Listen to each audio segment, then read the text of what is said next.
اللہ پاک کے نام سے شروع جو بڑا ہی مہربان اور نہایت ہی رحم کرنے والا ہے۔ جیسے بار بار کے پہنے جوتوں میں بلا دیکھے پیر ڈالنے کی عادت ہو جاتی ہے، اسی طرح رشتوں کی سیڑھیوں پر چڑھو یا اترو سانس نہیں پھولتا۔ سانس تو جاندار لمحوں کو گرفت میں لینے سے پھولتا ہے۔ جب انسان کو برے کام پر سزا ملتی ہے اور ملامت کی جاتی ہے تو ظاہر ہے اس کام کے کرنے اور نہ کرنے کا اختیار اس کو ضرور حاصل ہوتا ہے۔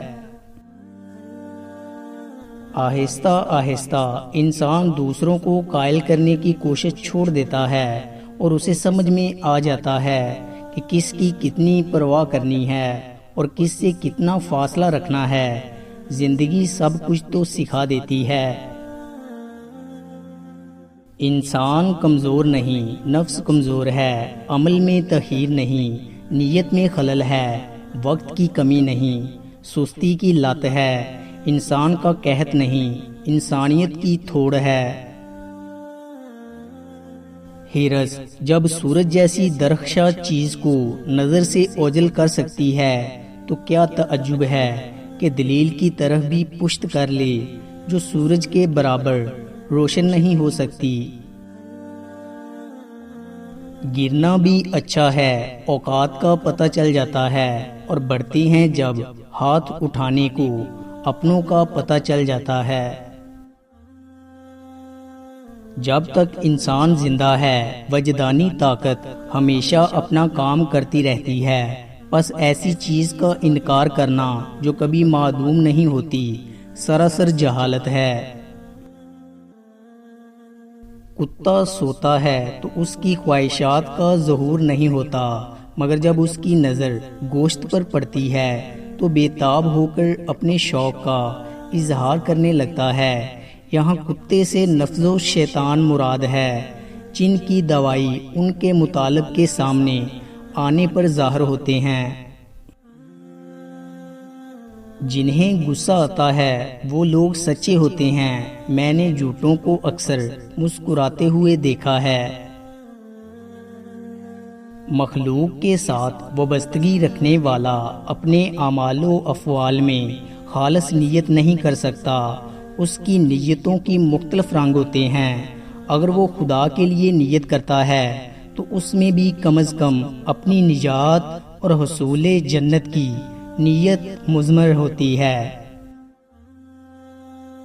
سادگی کا فتویٰ تو سب دیتے ہیں، مگر مرتا ہر کوئی بے حیائی پر ہے۔ جس کے دل میں دنیا کا غلبہ رہتا ہے وہ دنیا دار ہے، اور جس کے دل میں دین کا غلبہ رہتا ہے وہ دیندار ہے۔ شکر کر کے سویا کرو تم، خدا صبح اٹھنے کا موقع ہر کسی کو نہیں دیتا۔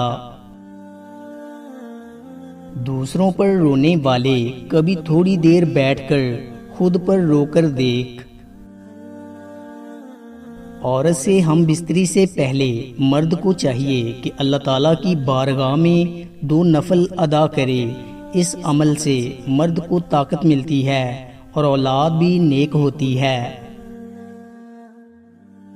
تو کتا نہیں ہے، ہڈیوں پر کیوں عاشق ہے؟ جونک کی طرح خون پر کسی وجہ سے عاشق ہے۔ عورت جب نقاب اتارتی ہے تو 3 آفتیں برپا ہوتی ہیں۔ پہلی آفت یہ ہے کہ اگر بادشاہ بھی ہو تو وہ اپنی محبوبہ پر دستے خیانت دراز کرنے کی جرت کر بیٹھتا ہے۔ دوسری آفت یہ ہے کہ وہ شاہ مصر بھی ہو تو عورت کے بے حجاب ہونے پر بیٹھے بٹھائے مبتلائے عشق ہو جاتا ہے۔ تیسری آفت یہ ہے کہ ایک مرد کے جذبہ ایمانی کمزور ہونے کا خدشہ ہو جاتا ہے۔ دوستو، امید کرتا ہوں آپ کو ہماری ویڈیو اچھی لگی ہوگی۔ اگر آپ کو ہماری ویڈیو اچھی لگی ہے تو لائک کیجئے، اور مزید اچھی ویڈیوز کے لیے ہمارے چینل کو سبسکرائب اور فیس بک پیج کو لائک کریں۔ شکریہ۔